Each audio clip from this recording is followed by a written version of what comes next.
Olá pessoal, eu sou Carlos César Almendra, do canal Conexão Marxista, e vou apresentar para vocês aqui um dos mais importantes livros sobre a colonização na América Latina. É o livro História da Conquista do México, de William Prescott. Esse livro foi escrito na primeira metade do século XIX e é um dos livros que o Marx teve acesso para conhecer a realidade aqui da América Latina. É logo depois da vinheta que nos vemos.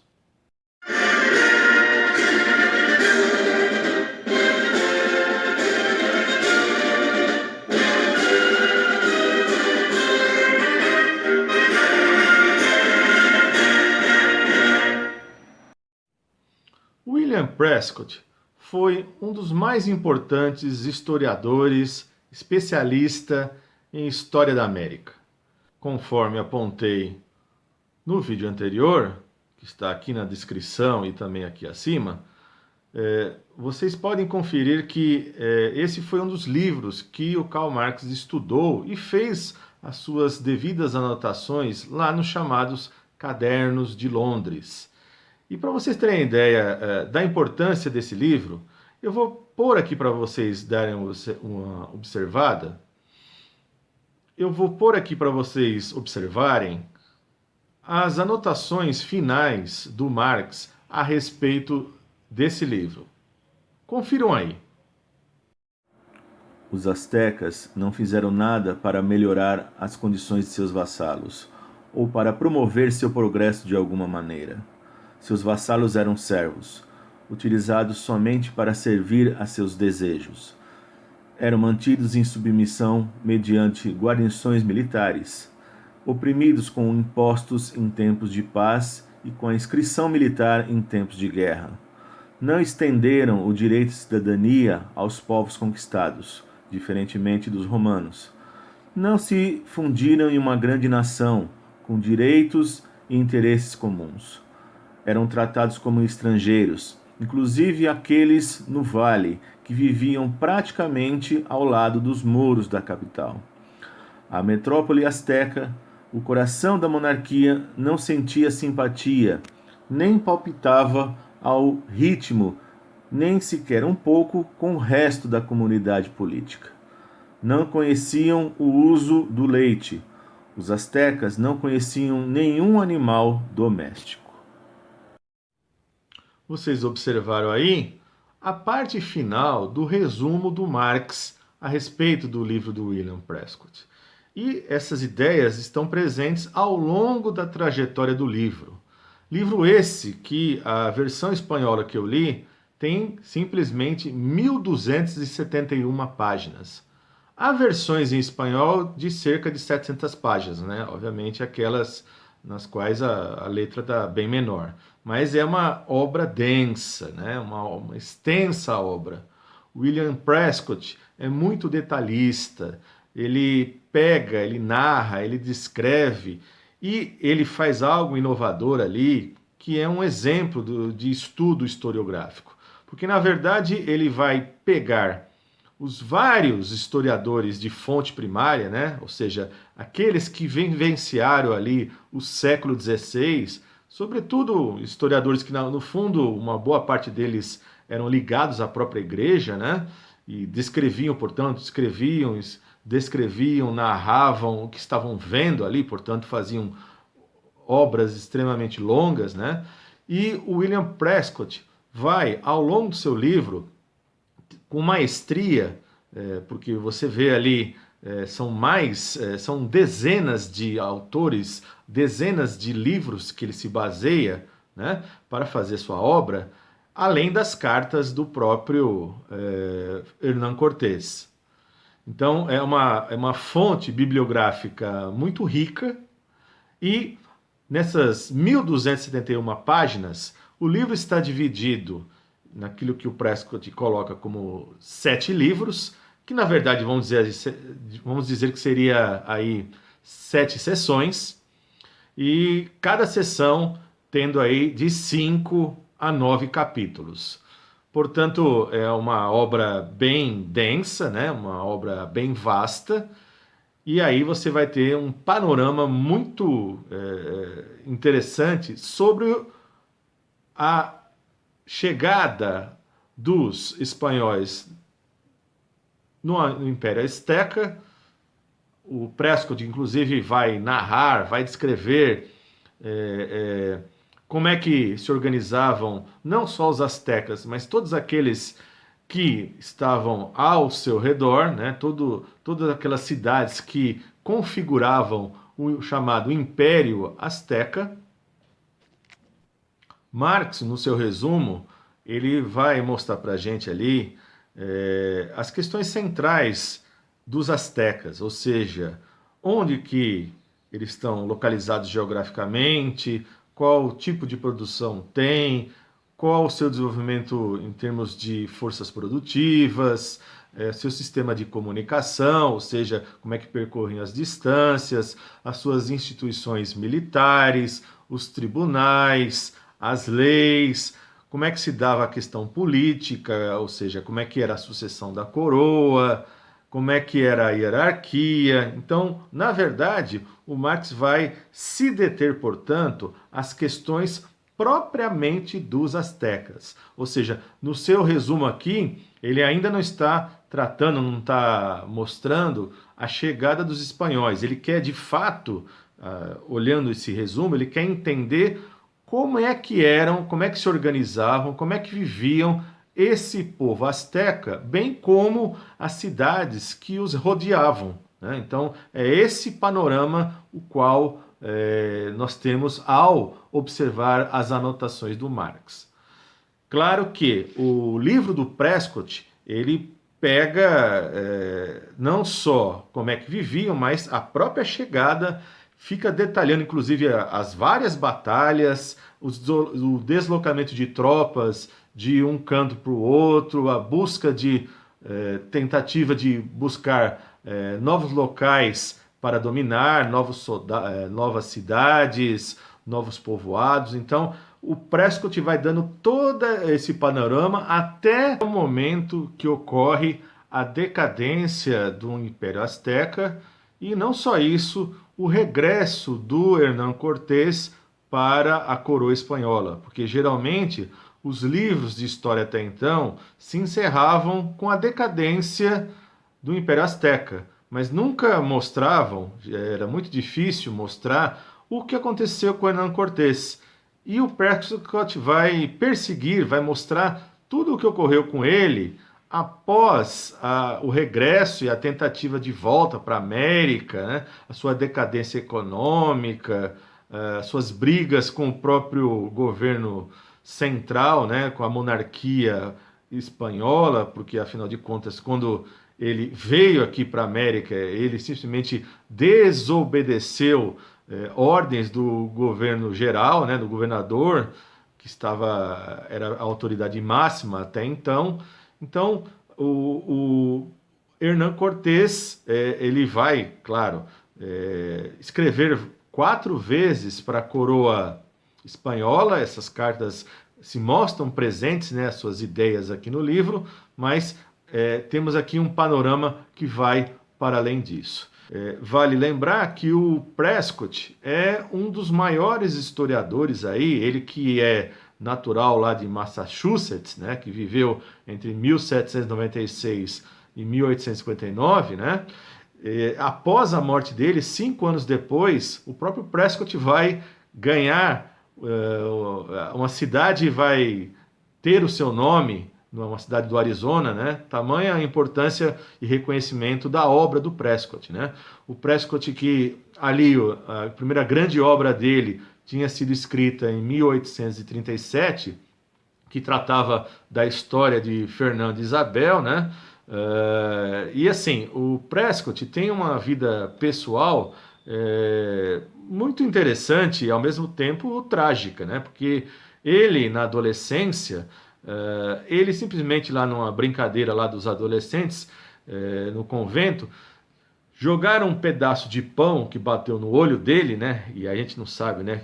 Se foi simplesmente um impacto ou algum resíduo de pão que ficou dentro do olho, né? E o Prescott vai ter problemas nos olhos, né? Num olho que depois acaba se refletindo no outro também, que o vai perseguir ao longo de toda a sua vida. O Prescott vai chegar um momento que simplesmente ele tem dificuldade tremenda para a leitura, obrigando a ter secretários, né? O Prescott teve 4 secretários que ditavam para ele, né?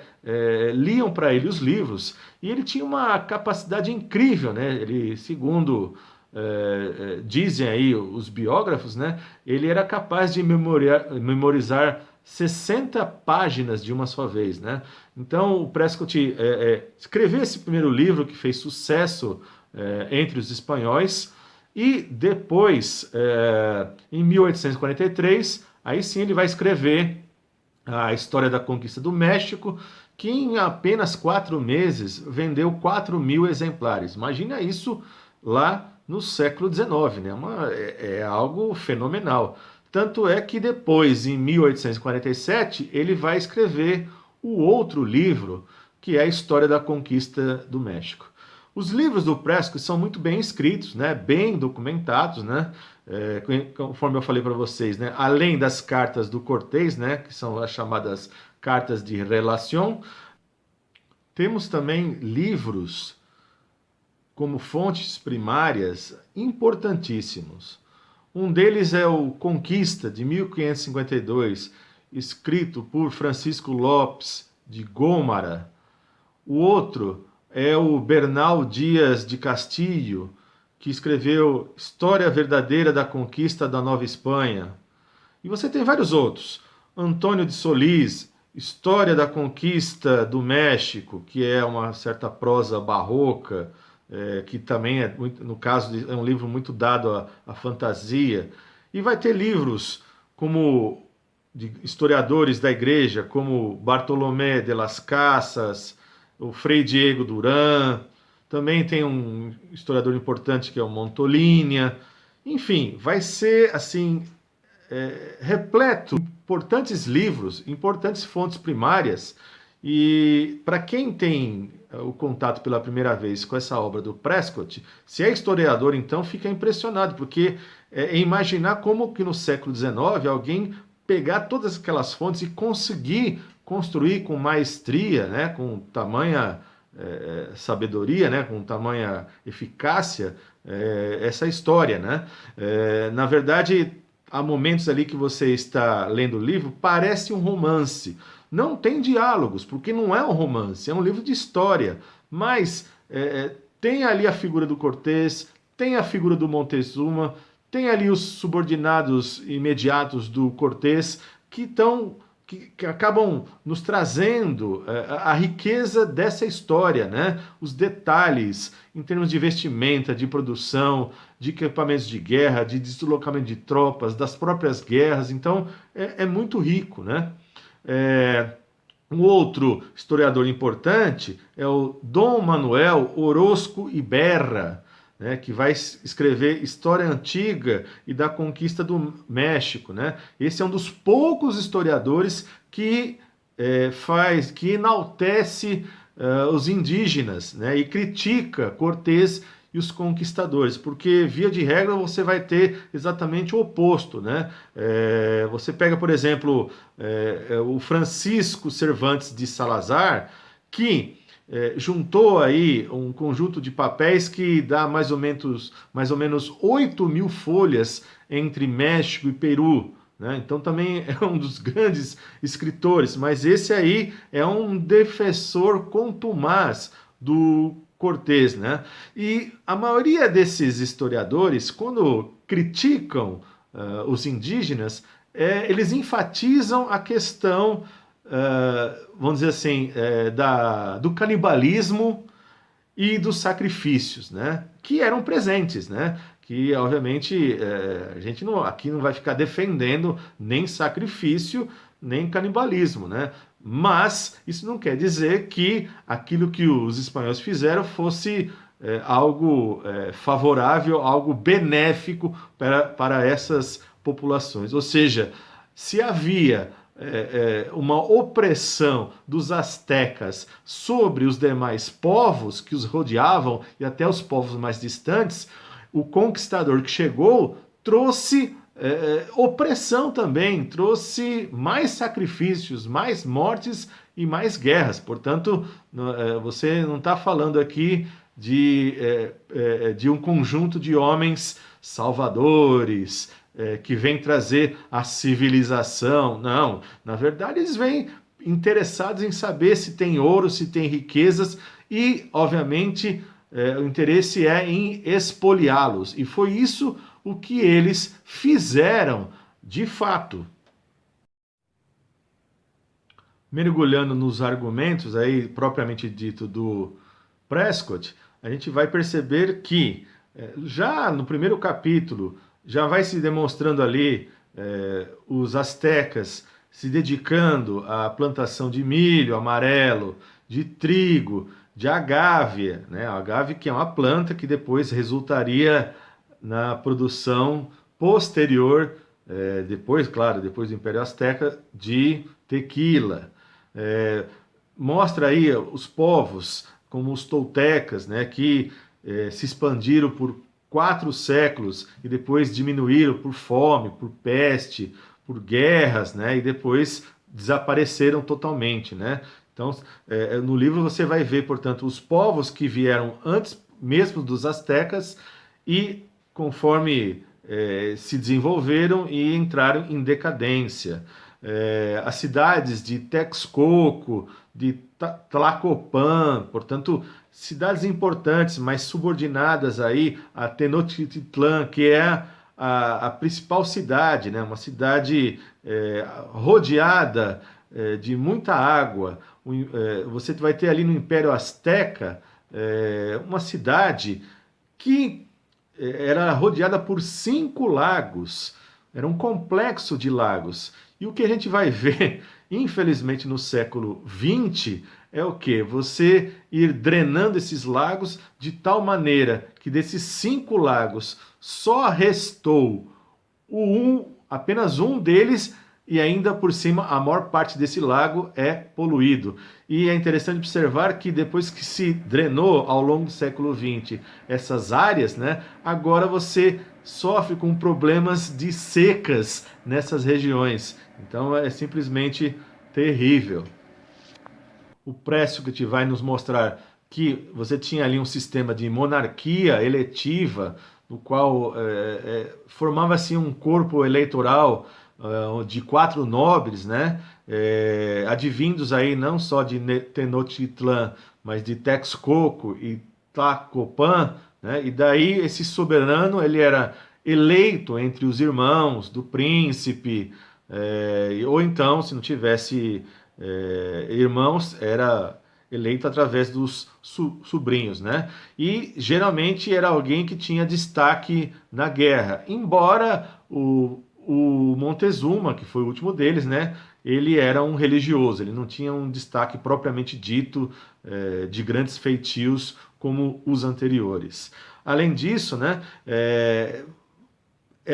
Por exemplo, era aplicado em termos de leis em cima dos seus tribunais pena de morte para quem assassinasse um escravo, não havia fechaduras nas portas das casas, né? Quem porventura alterasse os pesos, né? O sistema de pesos também sofreria a pena de morte. É muito interessante que você já tem ali um sistema de correio entre os astecas, né? Capazes de percorrer até 200 milhas num só dia. Ou seja, se desenvolveu as pessoas, né, o jovem, essas pessoas que trabalhavam para o chamado, entre aspas, né, o correio, eram desde a juventude estimulados a correr grandes distâncias, vamos dizer aí de 15 a 20 quilômetros, num ritmo extremamente acelerado e, portanto, transmitir correspondências. E não só isso, era muito frequente, e o Prescott narra aqui, que se pescava de madrugada na costa, seja no Pacífico, seja no Atlântico, e se trazia por esse sistema de correio, portanto, nessa correria toda, o peixe até a capital, ou seja, na hora do almoço, o imperador estava comendo peixe fresco todos os dias, para vocês verem como é que funcionava a coisa. Além disso, vai surgir ali uma ordem militar, né? Você já tem as hierarquias militares entre eles, e o rei sempre marchava na frente desse corpo militar, né? Então você já tem aí todos os equipamentos, né? Capacete de madeira,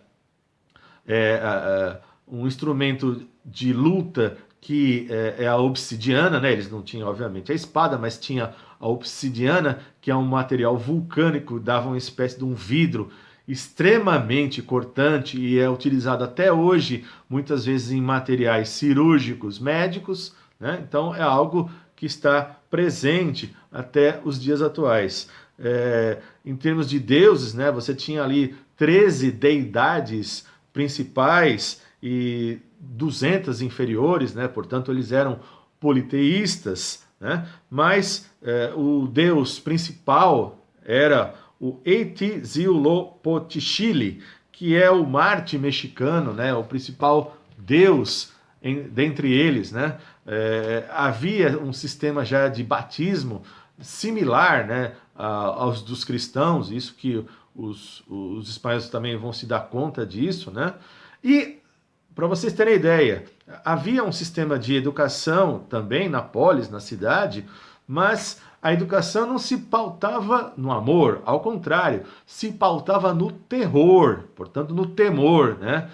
A fonte da educação era o terror que você tinha diante da presença dos deuses, né? Você teria que temer os deuses, respeitá-los profundamente. Daí vem toda uma concepção de sacrifícios, os sacrifícios humanos que já estavam sendo adotados desde o século XIV. Ou seja, quanto maior o sacrifício, maior seria o império. E assim foi se expandindo esse império azteca. Para vocês terem ideia, o Prescott narra aqui que na inauguração de um dos templos, que é o templo de Huitzilopochtli, né? Esse mesmo onde está o deus Marte, o deus principal, a inauguração foi em 1486, e aí trouxeram para essa inauguração prisioneiros para fazer sacrifícios, e esses prisioneiros vinham de todos os bairros ali, todas as localidades da cidade. E se formou simplesmente uma fila de 2 milhas. Gente, isso é mais do que 3 quilômetros, né? Foi uma cerimônia assim que durou vários dias, né? Alguns dizem aí, alguns historiadores supõem aí que morreram nessa inauguração 70 mil prisioneiros, né? Além disso, havia o chamado canibalismo, né?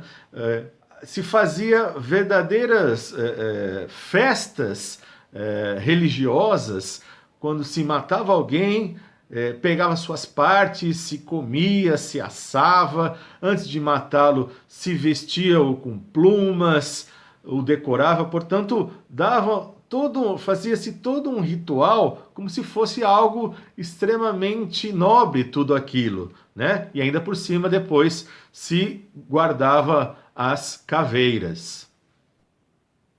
Essa ideia de canibalismo como respeito à religião, o Prescott recorre a um dos historiadores, o padre Sagahun, que inclusive foi um dos padres responsáveis pela introdução e disseminação do cristianismo entre os povos indígenas.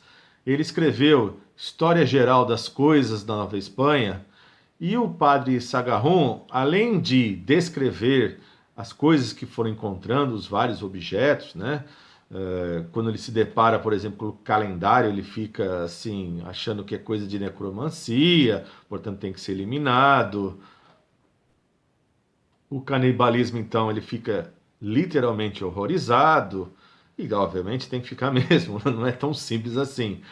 Mas o interessante aqui na obra do Prescott é que ele vai colocando, ele vai, digamos, criando os capítulos recheado com uma vasta bibliografia, porque no final de cada capítulo você tem quase a mesma quantidade de páginas de rodapés, tamanhas citações, tamanhas fontes, tamanha quantidade de fontes que o Prescott acaba utilizando, né?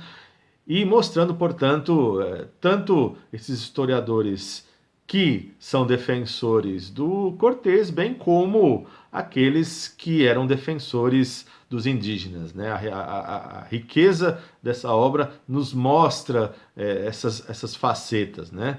Por isso que a obra é extremamente longa, né? Porque ele quer exatamente colocar as várias posições, as várias vertentes, a riqueza do detalhamento.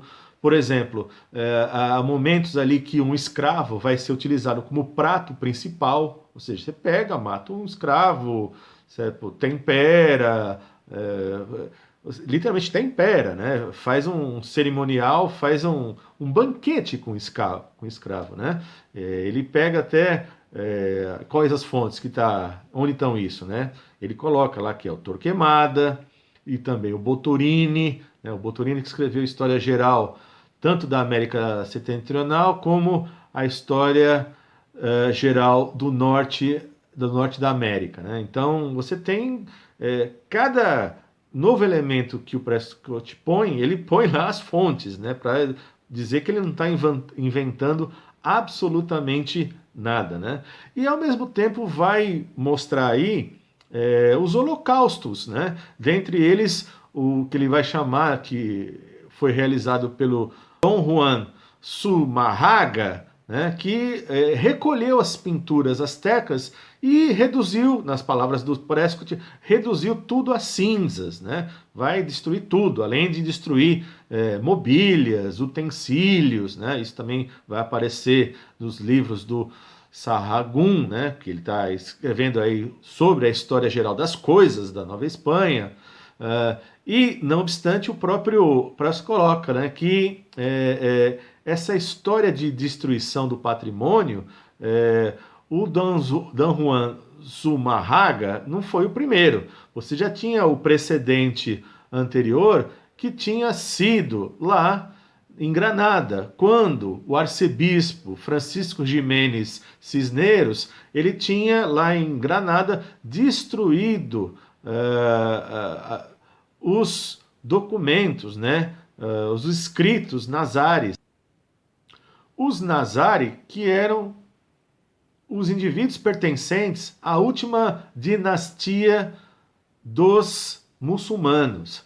Então, simplesmente lá tinha sido feito anteriormente, antes mesmo da destruição asteca, cerca de 2 décadas anteriores.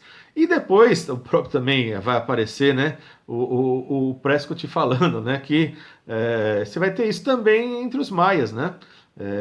O Frei Diego de Landa, em 1562, também vai mandar queimar, incinerar os papéis, os documentos da cultura maia. Então, os espanhóis, nesse sentido, são especialistas em destruir e botar fogo, né? Assim como no livro vai aparecer a produção de banana, cacau, baunilha, o manguei que vai derivar aí no papel, o pulque, que na verdade advém aí do agave, né? O pulque é uma bebida, né? Ainda não é a tequila, mas tem pulque até hoje lá no México. Os ourives astecas, que segundo é descrito também, eram melhores que os próprios espanhóis, né? Os espanhóis que estavam lá reconheciam isso, né? Vai aparecer a figura do mercador de escravos, que era extremamente respeitado na hierarquia asteca, além do que a poligamia ela era permitida entre os astecas, só que somente as pessoas mais abastadas que tinham condições de praticar a poligamia. Enfim, o livro é extremamente rico, tem muita coisa a ser explorada. Vejo que sequer entrei aqui na no Hernán Cortés e suas expedições, nas guerras, né, e nos massacres. Portanto, há muito a ser dito ainda e é impossível a gente tratar disso num único vídeo. Portanto, eu prometo a vocês aqui fazer um segundo vídeo onde a gente trate sim da chegada do Cortés, e aí a gente vai ver exatamente como é que se deu toda essa conquista baseada no ferro, no fogo, na violência, no massacre, nas mortes. Ok, pessoal? Então é isso. Peço para vocês aqui darem um joinha, comentem esse vídeo, comentem aí se já conheciam o Prescott, se querem ver um novo vídeo, né? E a gente acaba se vendo aí no próximo vídeo. Divulguem, né, esse vídeo e nos veremos aí futuramente. Um abraço a todos.